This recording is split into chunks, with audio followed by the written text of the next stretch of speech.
আসসালামু আলাইকুম। আশা করি সবাই ভালো আছেন। দেখতেছেন আমার ঘরের কাছে যেটুকু হয়েছে, এখন মাটি ফেলাইতে হবে এর ভিতরে। যাদেরকে দিয়ে আগে মাটি ফেলাইছিলাম তারা এবার চর্বি জমে গেছে, তারা আগের রেটে কাজ করতে চায় না। তাদের সাথে একবার চুক্তি করা হয়েছে, চুক্তি করার পর কিছু মাটি ফেলাইছে, তারপরে আবার বলে তার নাকি লস হয়, দিলাম আরও বাড়ায়া।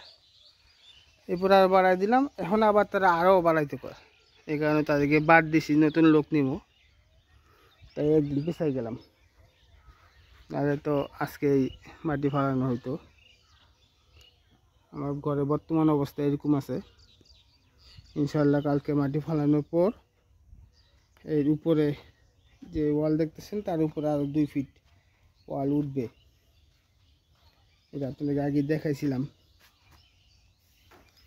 তারপর ইনশাল্লাহ আপাতত এই এতটুকু জায়গা আমি পাকা করব, ফ্লোর পাকা করে নেব।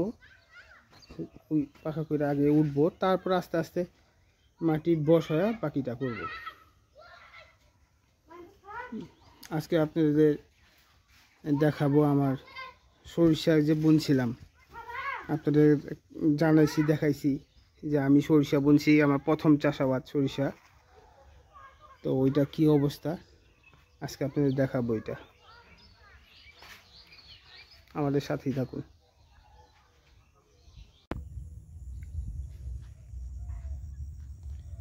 আমার সরিষা ক্ষেতের অবস্থা দেখুন,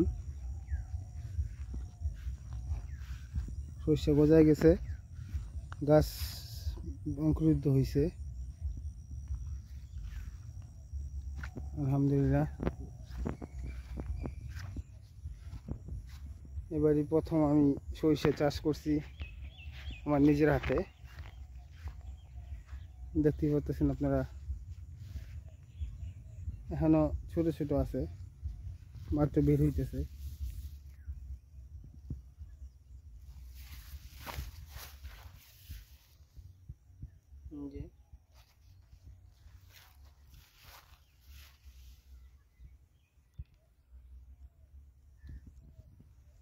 জমি পুরাটা আমি কটে নিয়েছি। জমি 7 শতক জায়গা, 7 শতক জায়গার মধ্যে আমি সরিষা রোপণ করছি।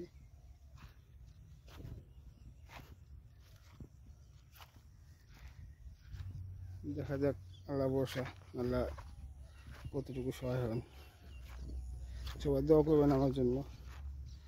এরপরে কি করা লাগবে আমাকে জানাবেন, কারণ যেহেতু আমি নতুন, আপনাদের সহযোগিতা আশা করি।